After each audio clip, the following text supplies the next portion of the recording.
今日は東光堂さんへお邪魔しております。東光堂の吉岡総一郎社長へインタビューさせていただきます。どうぞよろしくお願いいたします。よろしくお願いします。それでは早速いろいろ質問させていただければと思います。はい。まずこちらの東光堂さんなんですけれども、どういったお店かっていうのを教えていただけますか。はい。主にですね、和食器の販売を行っておりまして、一般のお客様向けはもちろんですけども、あとは飲食店、料理屋さんとか、あとホテルですとか、そういったところにも卸の販売も行っております。で、取り扱っている商品としては、京都の清水焼、あと佐賀県の有田焼を中心に、全国各地の商品を取り扱っています。はい、わかりました。ありがとうございます。吉岡社長は3代目でいらっしゃるかと思うんですけれども、東光堂さんの創業から今までの、成り立ちというか、どういった形で引き継がれたかっていうのを教えていただいてもよろしいですか。このお店はですね、私の祖父が、昭和11年1936年に創業しました。でその後、場所をちょこっと、戦争の最中だったりとかは少し移動したんですけども、拠点をこの赤坂という土地に構えて、で、1959年だったかな、に宮内庁御用達というのを拝命してですね、で同時に昭和天皇の御所であった吹上御所が完成した時に器のご用命をいただいて、納入させていただきました。でその後、赤坂を拠点にいろいろとご商売をさせていただいて、平成2年ですかね、今もともとはお店と住まいが一緒だったんですけども、今このような形で1階を店舗にして上をビルにしてという形になって、今日までやってます。そうなんですね。じゃあこちらにご自宅があって。そうですね。僕が中学1年生ぐらいまでですかね。一応生まれ育ちは赤坂っていうふうに言ってます。そうなんですね。こちらは建て替えをビルに建て替えをされたんですか。そうですね。その前は一戸建て。そうですね。この赤坂っていうところは今でこそ高いビルがいっぱい建ってますけど、その頃は僕がまだ子供の頃は本当に商店という名前の通り低い一軒家というかそういうお店ばかりだったんですけども、やっぱりバブルの時ですね、皆さんいろいろと建て替えられてこのような土地になってます。そうなんですね。今はね、なんか本当にビルが多くて、すぐ近くにテレビ局もあったりとかで、だいぶ違うんですね。ありがとうございます。吉岡社長は令和の時に社長になられたということなんですけれども、もともと3代目で小さい頃からなられるご予定というか、やっぱり日本の中小企業って代々長男とか長女が継がれることが多いので、吉岡さんも小さい頃からそういった教育とかされてきたのかなと思うんですけれども、なんかいつから継ぐんだろうなとかって意識されたとかってありますか。先ほどもお話したように前は一軒家だったんですね。で当然その時に祖父母とも一緒に同居してたので、小さい時からなんとなくそういったあなたが継ぎなさいとかそういうことを言われたことはないですけども、なんとなく雰囲気というか空気感で、感じてたなとは思います。ただじゃあ両親が同じことを言ったかっていうと、両親も全く継ぎなさいとかそういうことを言ったことがなくて、なんとなく自分の中であったものが義務感でも何でもなく、なんかスッとそういうもんなんだなっていうふうな形で自分の頭の中にあったんで、タイミングを見て入ったっていう感じですね。家業だから継ぐのが当然みたいな形で、小さい頃からそうですね。ご両親とか祖父祖母の、おじい様おばあ様の姿を見て自分も将来はこういった形になるみたいな感じで。そうですね。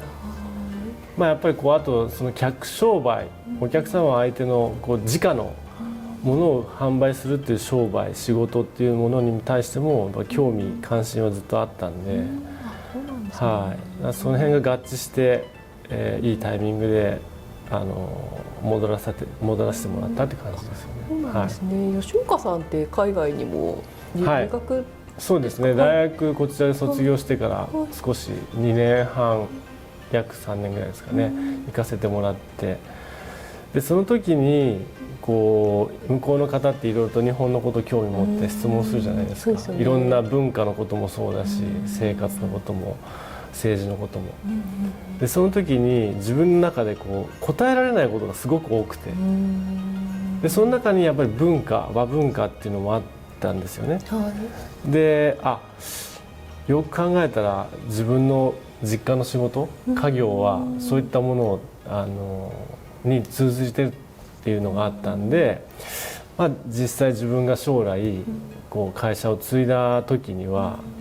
その辺継ぐまでにそういったことを勉強して、で継いでからもよりそういうのを深く知って、で海外の方たちに直接伝えるような仕事ができたらいいなっていうのはずっと思ってましたね。そうなんですね。留学されてたのはアメリカですか？アメリカです。はい。そうですよね。結構アメリカだと禅とかってすごいブームというか、長くだと思うんですけど、皆さんすごく興味ある方多いと思うんですけれども、なんか質問とかってどういう質問が多かったんですか？それこそ本当にまだ侍いるのかっていう話から始まってこっちがと思うようなことも聞かれましたけども、実家の仕事がこういう和食器を販売してるんだって話をした時に食文化のこととかよく聞かれましたよね。今でこそ向こうではお箸をちゃんと使う外国の方すごく多くなりましたけど、そのお箸の使い方どうやるんだとか、なんで日本人はこう器を手に持って食べるんだとか、そうですよね。そういったことを、ただそういうのも聞かれた時はどうしてだろうって疑問にも思ってはないじゃないですか。そうですね。当然それが当たり前で育ってますよね。彼らの質問を受けたことによって自分がこうそれを知るっていうきっかけになったってことはすごく良かったなと思いました。そうですよね。あれですよね。日本ってやっぱりその器を持って食べるっていう文化があると思うんですけど、海外って欧米って大体置いたままですよね。持ち上げると逆になんかちょっとそうですね、マナーにっていうふうに言ってますよね。で一つ面白い話があって、日本人って手先器用っていうじゃないですか。でそれはその食文化にあって、今話しているようにこう日本人でこうお茶碗だったりお味噌汁のお椀だったりこう手に持って食べますよね。でそれを基本的に1日3回やるじゃないですか。3回の食事で。で器もちょっとずつ違いますよね。でそのなんかこうなんとなくちょっとずつの重さをこう左手であったり右手で持つことによって手先の感覚が研ぎ澄まされる。だから日本人は手先が器用な民族だっていうのをちょっとある人から聞いて、納得なるほどなと思いましたね。そうですよね。なんか器って本当に形が一つ一つ違うと思うんですよ。今日ちょっとご用意いただいているこういった湯飲みとかもこちら何焼きですか？これはね、はさみ焼きって言って長崎の、いいですか？触っていただいて失礼します。これはちょうどこの今少しインバウンドが戻ってきてなんですが、外国人の方がすごく好まれるデザインですよね。これ手であれですか？手びねりでしたっけ？なんですかね。これ自身は手作り風に作ってるんですよね。そうなんですね。なんか凹凸が凹凸があることによってこの手に馴染んで滑りにくいっていう。なるほど。滑りにくいっていう特徴もあるんですね。でこの模様は全部手書きで描いてるんで、こういうなんかちょっと斬新な雰囲気が海外の方には合うんじゃないですかね。確かになんか海外ではあんまりないですよね、こういったものっていうのは。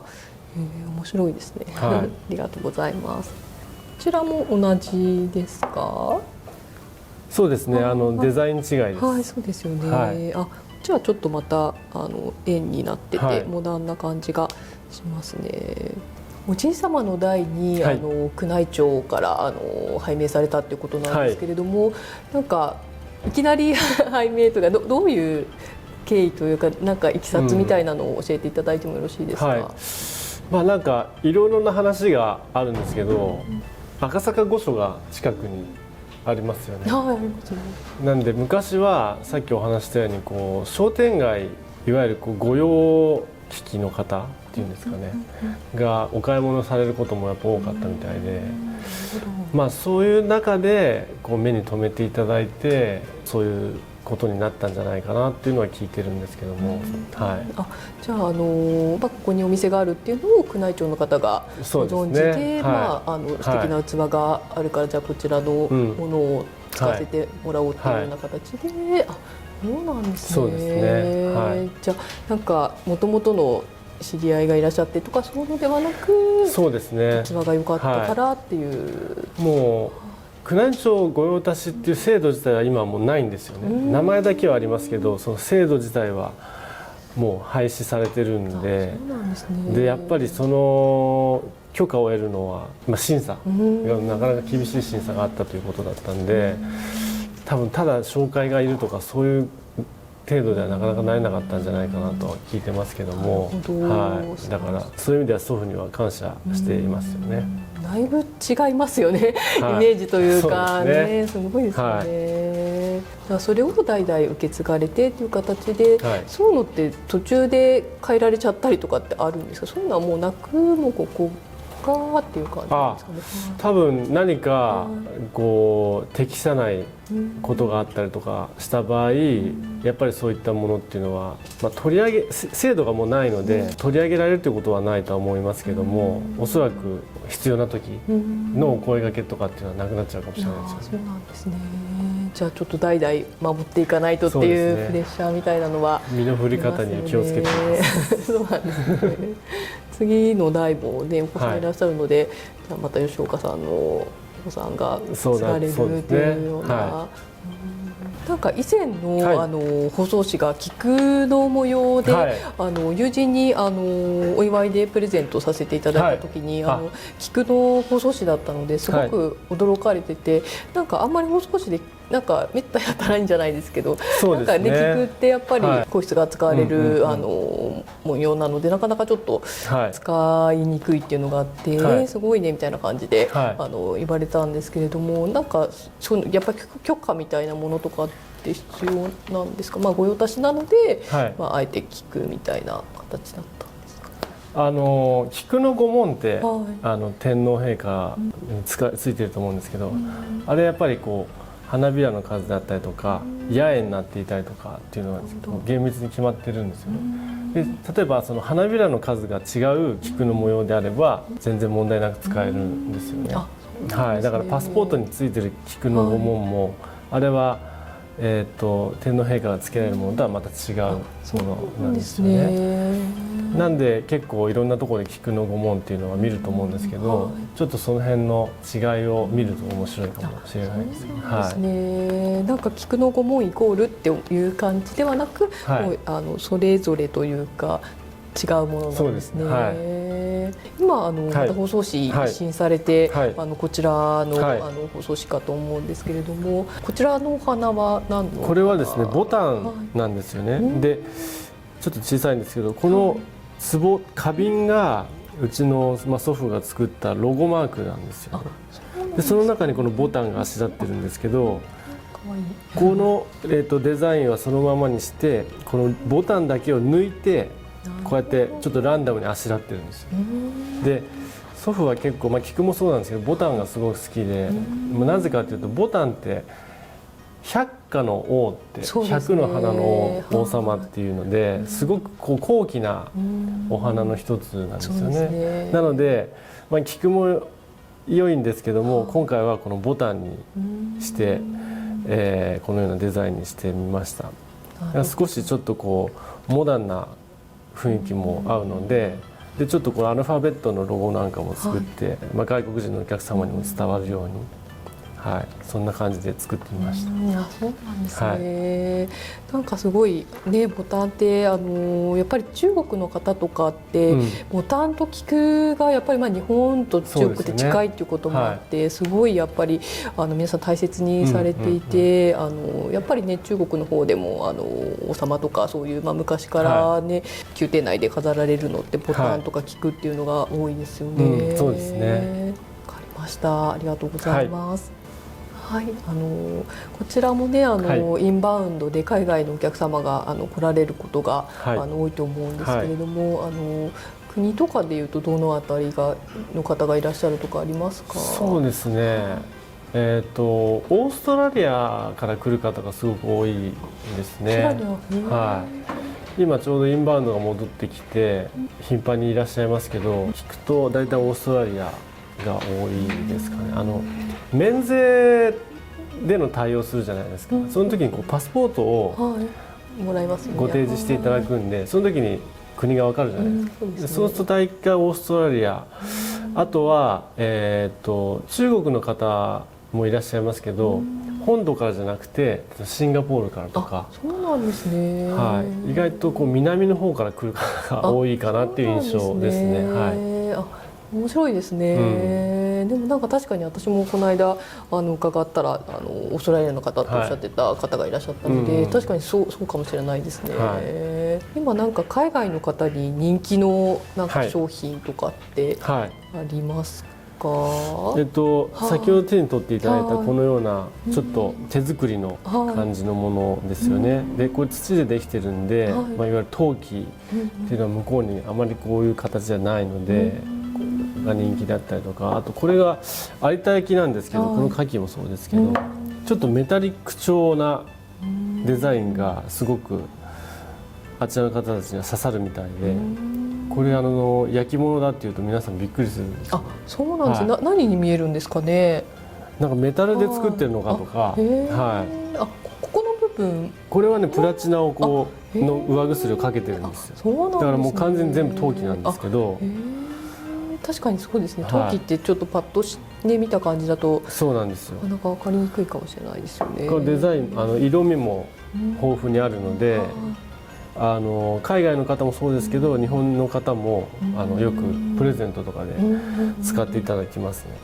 はい。なんか有田焼っていうと私のイメージだと結構なんていうんですかね、模様が華やかな模様をイメージしてるんですけど、なんかこちらの有田焼となんか違いとか焼き方自体は同じなんですか？基本的に焼き方は一緒ですね。こういう色にするいわゆる上薬っていうんですけど、それをいろんなメーカーさん窯元さんで研究して開発して新しい商品を作ってるところですね。そうなんですね。上薬を変えてこういう紫っぽいものだったり、緑色っぽいものだったりっていう色を出されてるんですね。焼き方自体は同じ。焼く工程っていうのはほとんど変わらないですね。ちょっと多少焼く温度を変えたりとかってありますけども、工程自体はそんなに変わらないんで、はい。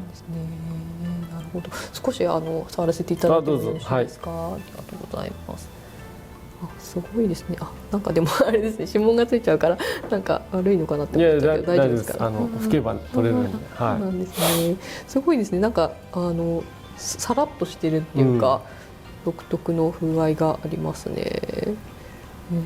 素敵。で見た目よりも軽いと思うんですよね。そうですね、軽いですね。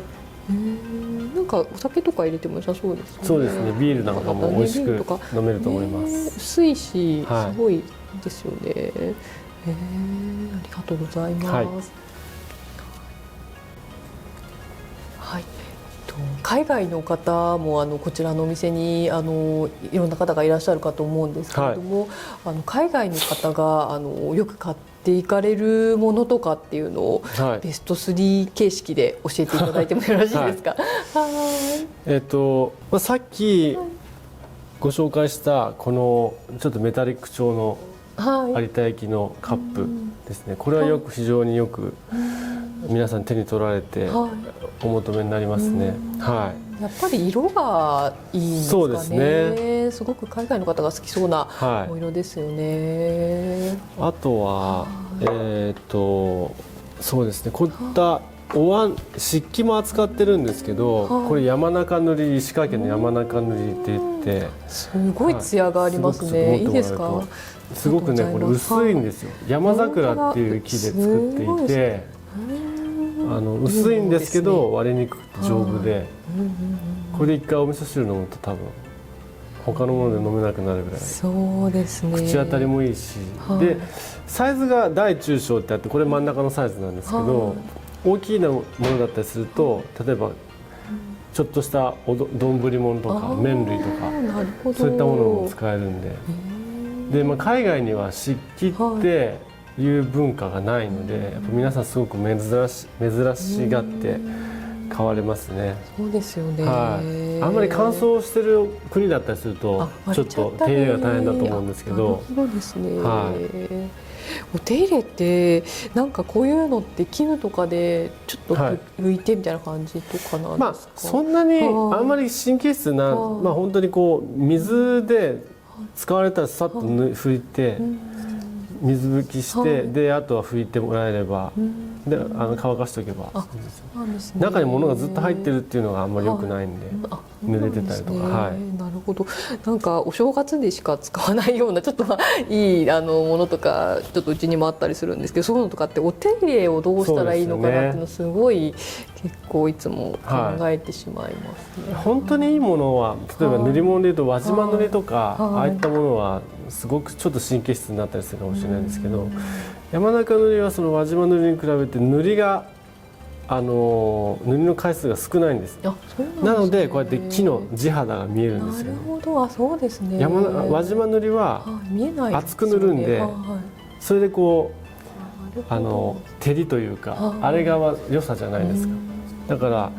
そのどちらもお好みですけども、はい。でもやっぱ漆器の手入れが大変というのは皆さんよくおっしゃいます。そうですよね。なんか一度スポンジでこうなんか洗ってるうちになんかちょっと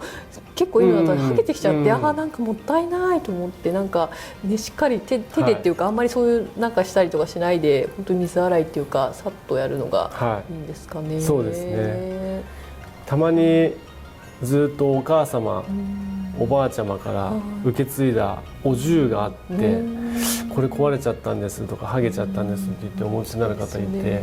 そういうのはうちの方で預かって産地の方に送るときれいに修復してそういうのもやってくださるんですね。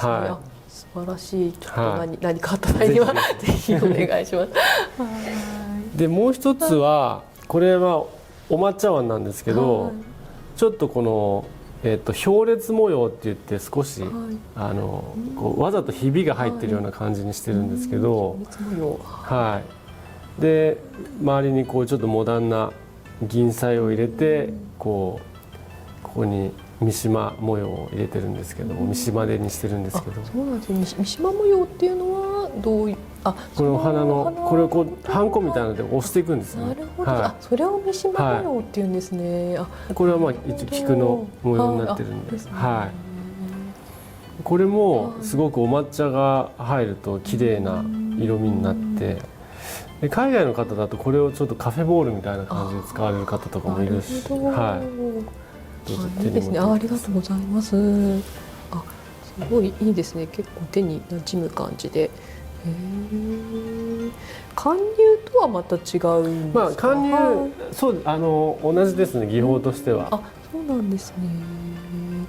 なんかこういうのも日本独特なんですかね、こういう模様って。器ってこの焼く時、焼いた時に元々の大きさから2割ぐらい縮むんですよね。そんなに縮むんですか？でその収縮性を利用してわざとこうひびをつけられるっていう技術なんですよね。そうなんですね。2割も縮むんですね。そうなんですよ。じゃあ結構大きく作らないとあれですよね。本当に小さいものになってしまったりとか。面白いですね。そういう窯元とかにも行かれたりされるんですか？そうですね。やっぱり行って勉強も兼ねて、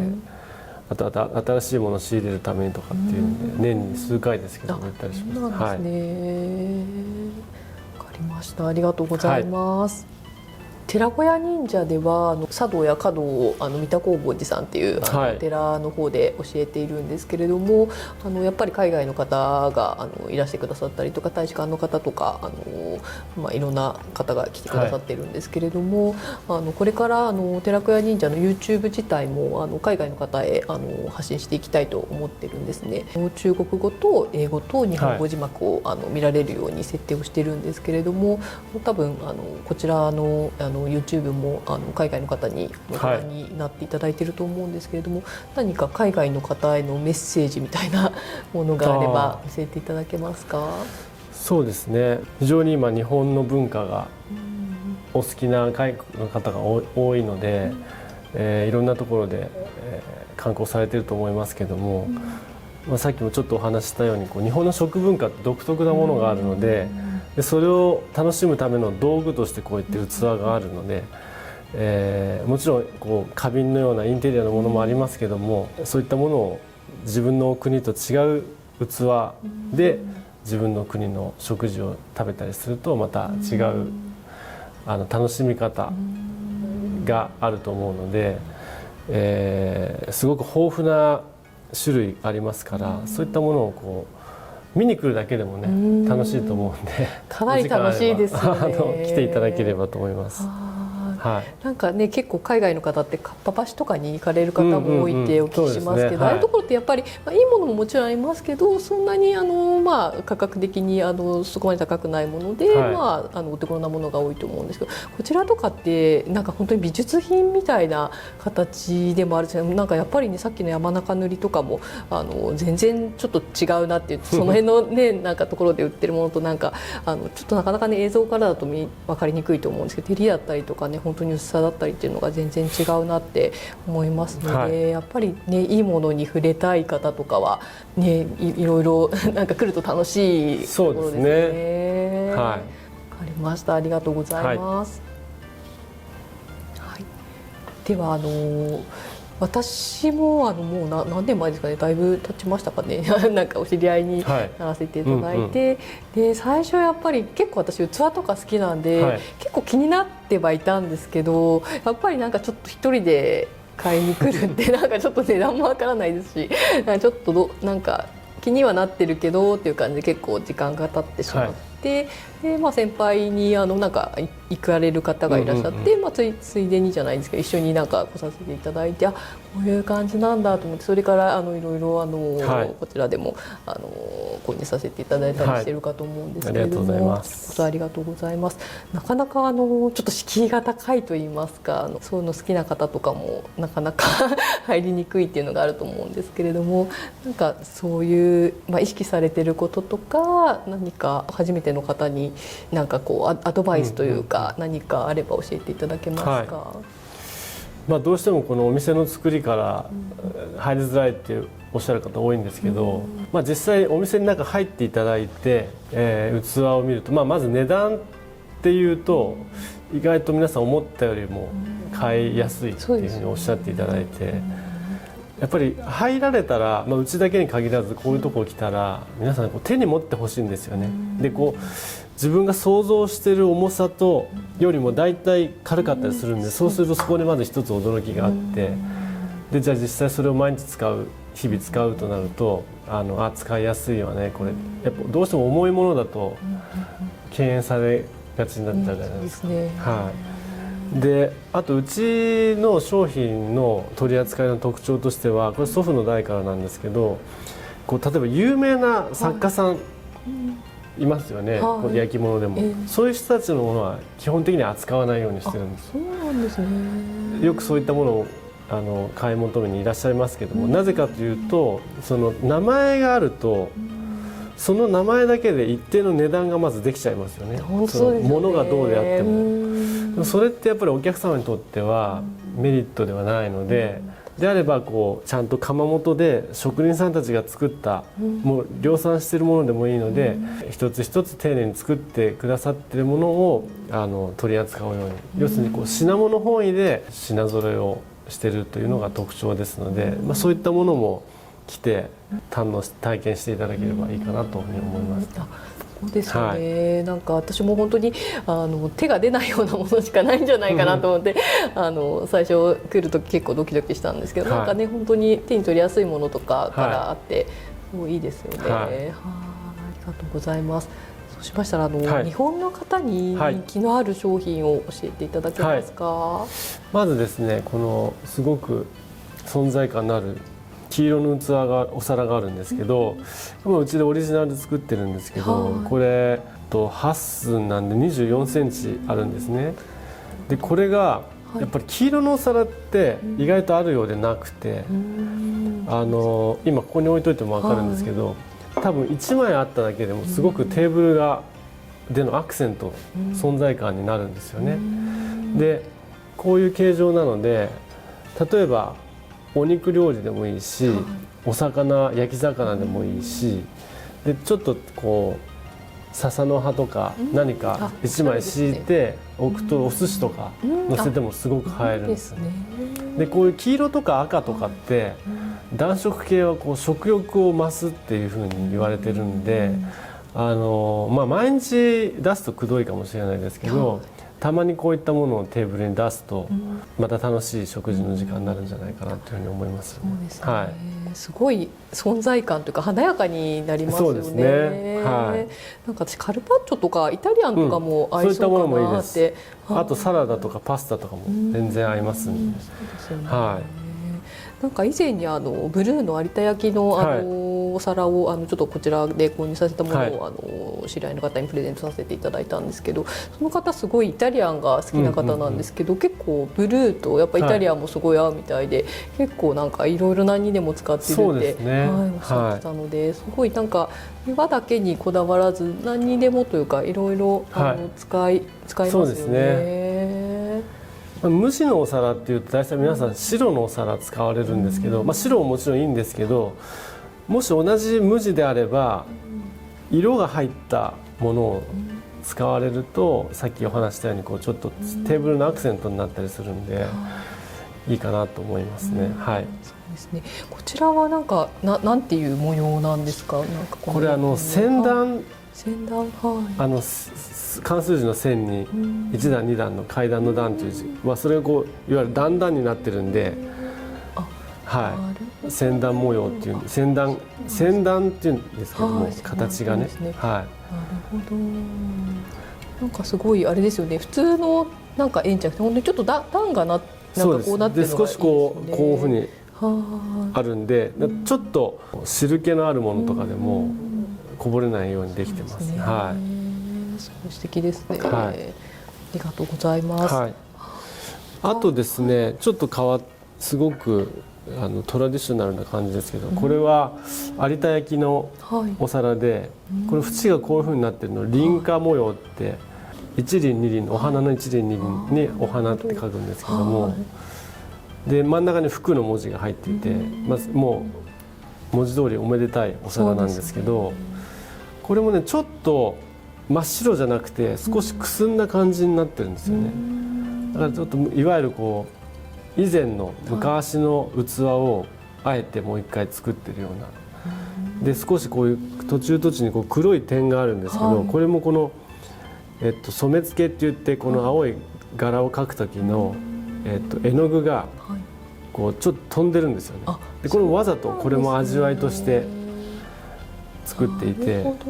これも結構お料理好きな方とかはよく買っていかれるんですね。お刺身なんかこれで盛ったりすると、ここにこう何か食材があって食べた後に福の文字が出てくるっていうと、ちょっとおめでたい、嬉しい感じになりますよね。おしゃれですね。ちょっといいですか、拝見させていただいても。ありがとうございます。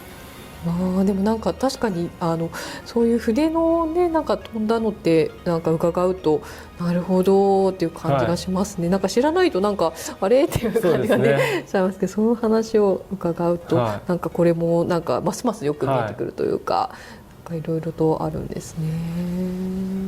ありがとうございます。もう一つご紹介すると、いろいろあるんですけど、例えばマグカップで面白いのが、これちょっと水玉模様で可愛らしい感じなんですけど、これ形がねこう四角いんですよ、はいこうやって。あ、本当ですね。でこういうのって多分ないと思うんですけど、そうですねこの四角くなってるんで、飲み口のところがこうすぼまってるんで、なるほど。飲み物がスーッと入ってくるんですよ。ああ、なるほどですね。なんで例えばちょっとご高齢の方とか、お茶だったりコーヒーが好きな方とかで、ご高齢になるとやっぱりこう手元がおぼつかないっておっしゃる方多いんですよね。でそのためにこうちゃんと手もついてるマグカップなんで、でプラスさっきお伝えしたようにこう飲み口が入ってきやすいんで、飲み物を美味しく飲めるんじゃないかなと思います。なるほど。やっぱりありがとうございます。こういう四角い形をしているものっていうのはこういうところから飲むんですか。そうですね。松とかもやっぱりそうですか。そうですそうです。多分同じことだと思います。はい。そうですよね。この辺とかから飲むっていうのはちょっと邪道というか、これに関して言えば別に、大丈夫だと思うんですけど、形、手がここについてるんで、飲みにくいと思うんですよ。確かにそうですね。こっちだとそうですよね。なんか回さなきゃみたいになっちゃうので、確かにここが一番飲みやすいですよね。なんかいいですね。こう見た時に中にちょっと模様が入ってるのもすごく可愛らしいですね。わかりました。ありがとうございます。こちらは何焼き？これはね有田焼きですね。これも有田なんですね。有田ってかなりいろんな種類があるんですね。これも有田で、ね、先ほどのも有田でって。有田は一番産地としても大きいので、こういろんなデザインだったり。技法を使って新しいものを作っていますよね。そうなんですね。私もすごい有田好きです。なんか華やかな感じがして、なんか結構いいというか、なんかですね。なんかすごいテーブルが華やかになりますよね。わかりました。ありがとうございます。はい。コロナで結構ね、なんかインバウンドもそうですし、うちも結構影響あったりとかしたんですけど、なんかそういう影響とかってありましたか？そうですね。やっぱりうちも飲食店に納めてるんで、やっぱり初めの頃はもともといただいていた注文とかも止まっちゃったりとか、延期になったりとかでやっぱり困りましたけども、なんていうの、個人の方がやっぱり外食できないので、自宅で食事をするじゃないですか。そうですね。その時に自分とこの食器棚を見たら、あ、意外とうちこんなのしかないんだわっていうのに気づかれた方が多かったみたいで、オンラインでも受注してるんですけども、意外とオンラインストアからのご注文っていうのを結構いただいて、でそこで皆さん新しいものを買い足したり買い替えたりとかっていうことがされたんじゃないかなというふうに思いますね。そうですよね。なんか家の中のものを見直すいいきっかけにはなりましたよね。なんか皆さん買い替えるというか、なんかちょっと買い足すとかっていうとどのあたりからなんか買われることが多いんですか？器とかです。お茶碗とか。それはもう全然いろいろ問わず、もういろんなものが。そうなんですね。でもやっぱりいい食器使うとちょっとこう心が和むというか、やっぱりなんかね、毎日使うものですし、いいものに触れてるといいですよね。で結構地方の方が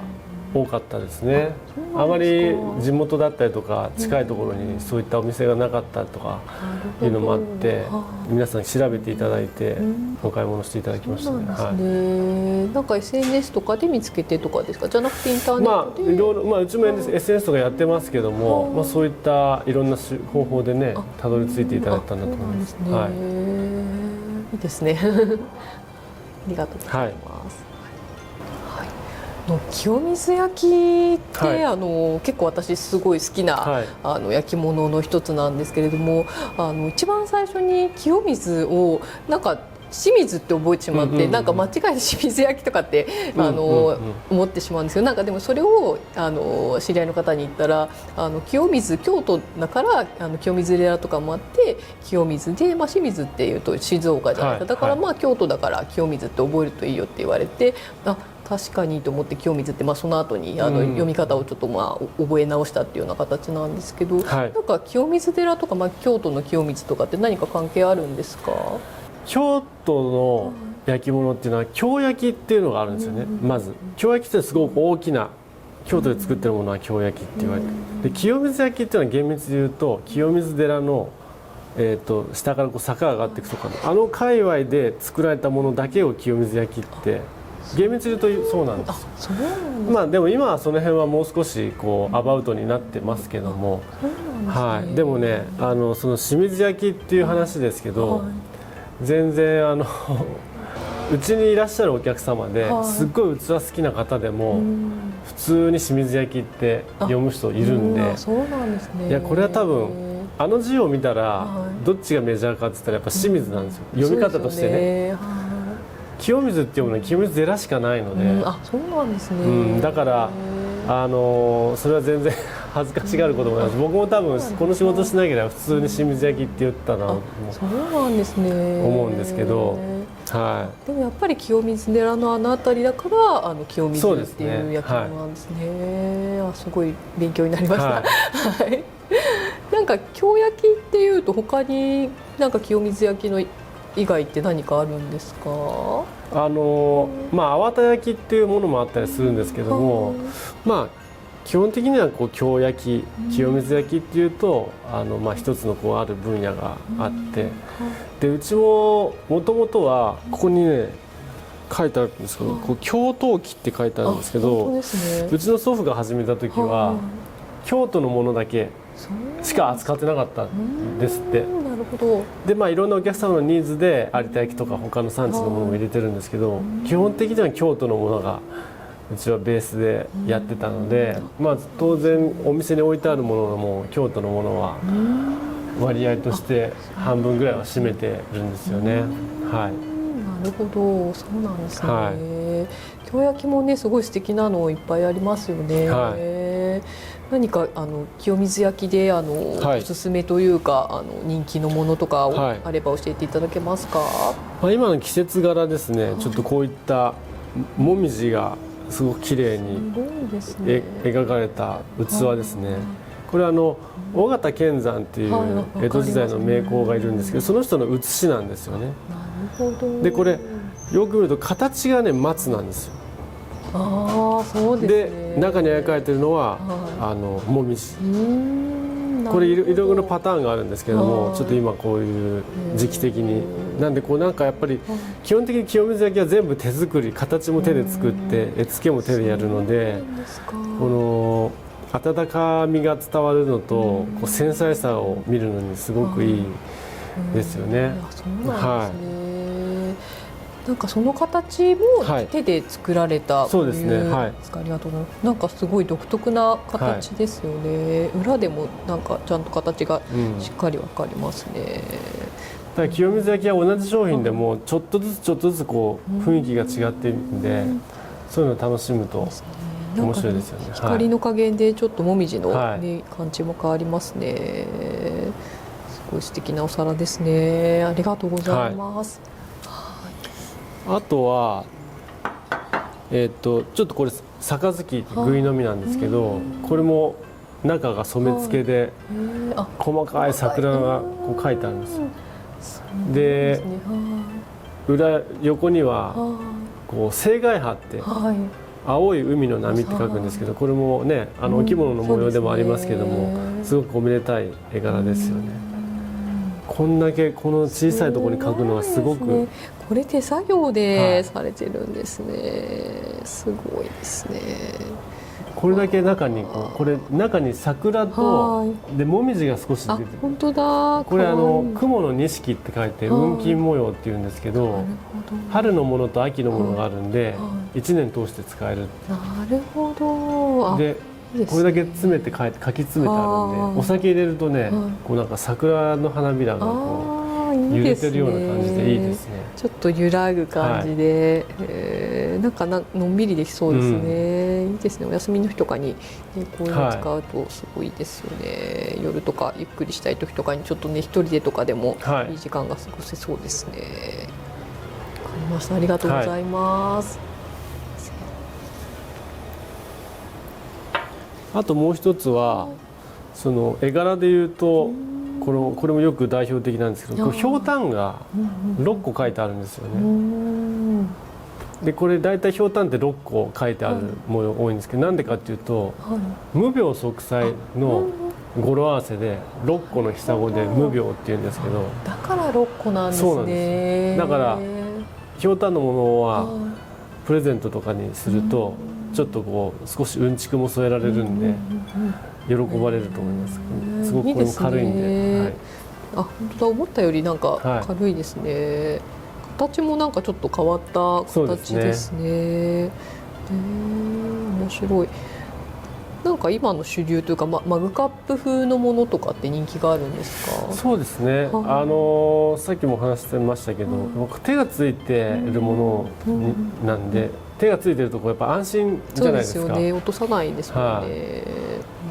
なんか色とかって何かこの6個のそれぞれ違うのって意味があったりするんですか？これは多分そのデザインでそうしてると思うんですけど、同じ絵が色で描いてあるものもありますけども。なんかモダンな感じで可愛らしいですね。ありがとうございます。はい。